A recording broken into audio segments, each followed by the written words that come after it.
நம்மள இந்த video April 2026 தனு ராசிக்கு எப்படி இருக்குங்கிற வீடியோ தொகுப்பு. உங்களுடைய ராசியை குரு தன் சொந்த வீட்டை பார்க்கறனால உங்களுடைய உடம்புக்கு மனசுக்கும் எந்த குறையும் இல்லை. உங்கள் இலக்கில் நீங்கள் தொடர்ந்து வெற்றி அடைகிறீங்கிற பாயிண்டில் அங்கே எந்த பிரச்சனையும் இல்லை. வாழ்க்கை துணையோட நீங்கள் எக்ஸ்ட்ராடினரியாக இருக்க போகிறீங்க, அதில் எந்த பிரச்சனையுமே இல்லை.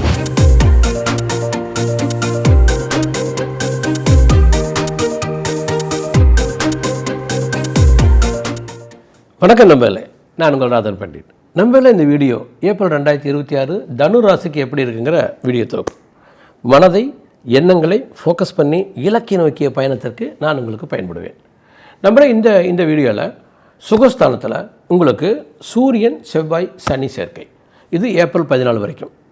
ஏப்ரல் 14க்கு சூரியன் பயிற்சி ஆயிடுறான். இந்த மீன் டைம் ஏப்ரல் 11 அன்னைக்கு புதன் வந்து அந்த இடத்துல சேர்ந்துடுறான். புதன் சனி செவ்வாய் சேர்க்கை. அப்போ இந்த ஏப்ரல் மாதம் முழுவதுமே ஒரு யுத்த களம் உங்களுக்கு.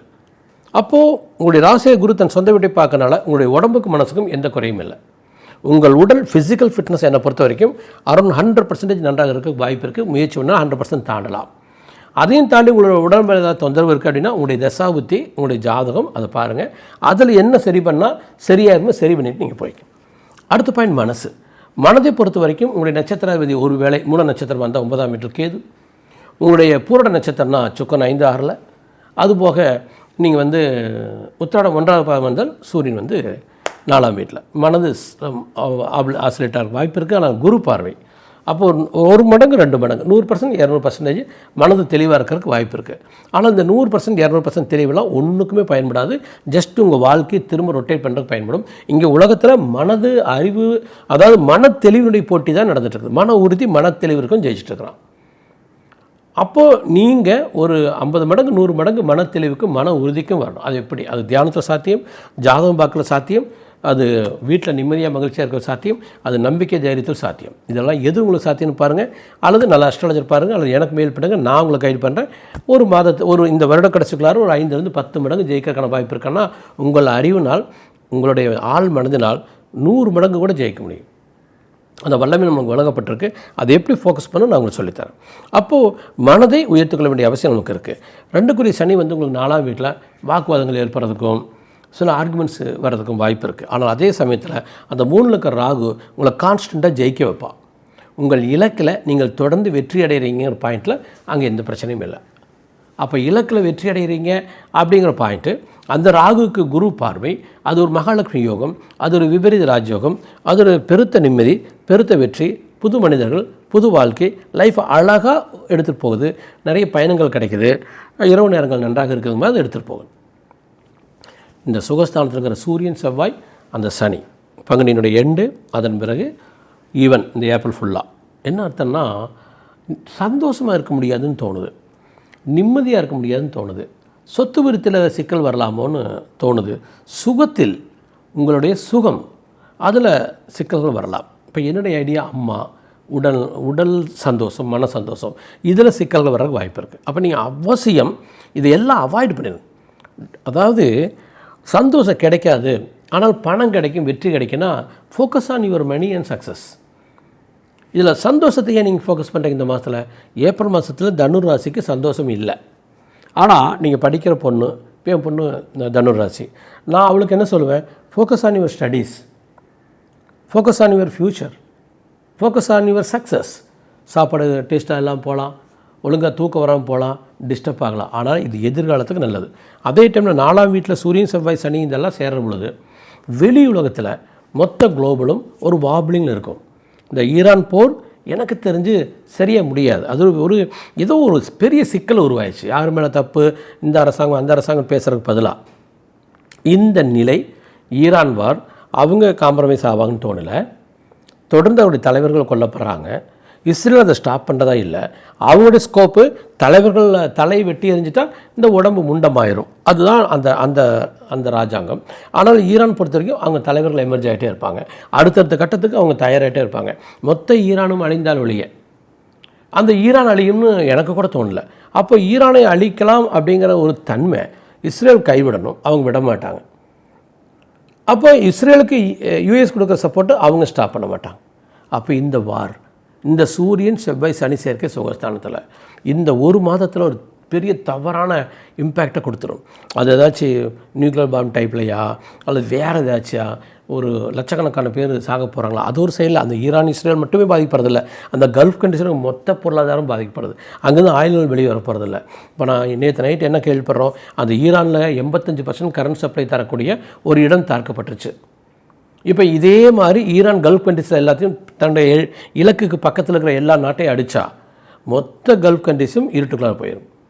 அப்போ அங்கேருந்து ஆல்ரெடி அந்த கணவாய் வழியாக கப்பல்கள் வரது நின்றுச்சு.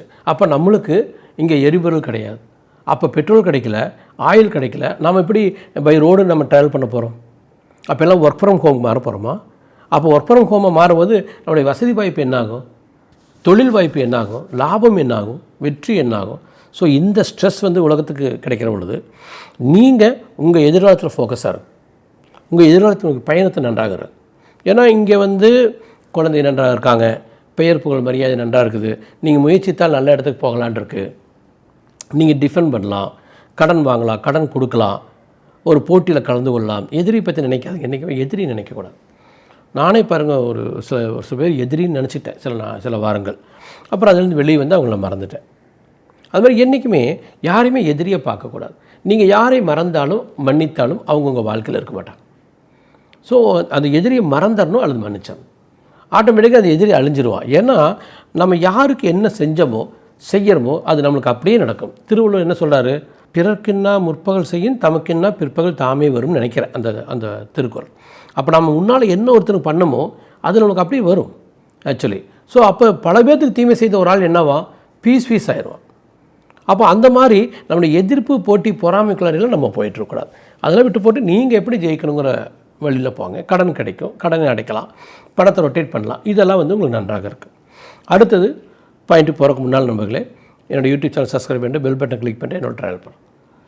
இது நான் ஏன் என்னோட ட்ராவல் பண்ணுங்க திரும்ப சொல்கிறேன்னா, இந்த மாதிரி சித்தாந்த இயல் எனக்கு தெரிஞ்சு யாரும் சொல்கிற மாதிரி தெரியல. ரொம்ப ஈஸி வாழ்க்கை, நிம்மதியாக மகிழ்ச்சியாக இருந்தால் ஜெயிச்சாச்சு. முட்டாளாக கூட இருக்கலாம், ஆனால் நிம்மதியாக மகிழ்ச்சியாக இருந்தால் ஜெயிச்சுக்கலாம். இன்றைக்கி பல பெரிய பதவிகள்லையும் நல்லா வாழ்கிறவங்களும் எத்தனை பேர் புத்திசாலி நீங்கள் யோசிச்சு பாருங்கள். மிகப்பெரிய அறிவாளிகளெல்லாம் நீங்கள் இருப்பீங்க, நீங்களாம் கஷ்டப்படுவீங்க. ஆனால் அறிவே இல்லாத ஒருத்தவங்க போய் வேலை செஞ்சுருப்பீங்க. அவங்கள்ட்ட அதிகாரம் வேறு இருக்கும், அரசாங்கமே கூட அவங்ககிட்ட இருக்கலாம். உங்கள் ஊர் மந்திரிக்கு உங்களுக்கு கம்பேர் பண்ணி பாருங்கள், யார் அறிவாளி? அப்போ யார் ஜெயிக்கிறான்? அப்போ யார் மனத்தெளிவோடு இருக்கானோ, யார் மன உறுதியோடு இருக்கானோ அவன் ஜெயிக்கிறான். யார் நிம்மதியாக இருக்கானோ, எவன் சந்தோஷமாக இருக்கானோ அவன் ஜெயிக்கிறான். அறிவாளி ஜெயிக்கிறது. So please be happy and peaceful. நம்பிக்கையாக தைரியமாக இருங்க, வாழ்க்கை எடுத்துகிட்டு போகலாம். இந்த மாதிரி நல்ல விஷயங்கள் எங்கிட்ட உங்களுக்கு தொடர்ந்து கிடச்சிட்டே இருக்கும் என்னோட ட்ராவல் பண்ணுறதுல. வாழ்க்கை துணையோட நீங்கள் எக்ஸ்ட்ராடினியாக இருக்க போகிறீங்க, அதில் எந்த பிரச்சனையுமே இல்லை. நண்பர்களோடையும் கூட்டாளியோடையும் நல்லா எடுத்துகிட்டு போகிறீங்க. லாங்கு விட்டி அதிலெல்லாம் ஒன்றும் பெரிய ப்ராப்ளம் ஒன்றும் இல்லை. அறிவுத்திறமை, புத்திசாலித்தனம், அப்பா வழி ஆதி என்னை கேட்டால் கூலாக போயிருங்க. நீங்கள் சொந்த பந்தம், அம்மா வழி ஆதி, அப்பா வழி ஆதி, ரிலேஷன்ஸ், பிரதர்ஸ், சிஸ்டர்ஸ் எல்லாம் கம்முன்னு போயிடும்.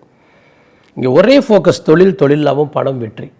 ஒரு வருடத்தில் 5 மடங்கு ஜெயிக்க முடியும்னா எளிதாக ஜெயிக்க முடியும். நம்முடைய பெருமொழி அப்படி தான் படைக்கப்பட்டிருக்குது. பல மடங்கு எளிதாக ஜெயிக்கலாம்.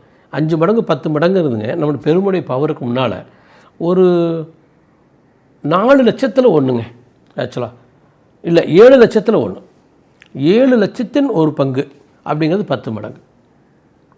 அப்போது 7 லட்சம் மடங்கு ஜெயிக்கிறதுக்கான சக்தி நம்மகிட்ட இருக்குது. அதில் 10 தானே கேட்குறோம், சாதாரணம். 7 லட்சத்தில் 10 கேட்குறோம். நம்மளுக்கு வழங்கப்பட்டது 7 லட்சம் அங்கே இருக்குது. 7 லட்சத்தையும் தர வேண்டாம் கடவுளே, 10 மட்டும் கூட அப்படின்னு கேட்குறோம். அந்த 10 மடங்கு ஜெயிக்க முடியாதானே? அழகாக ஜெயிக்கலாம்.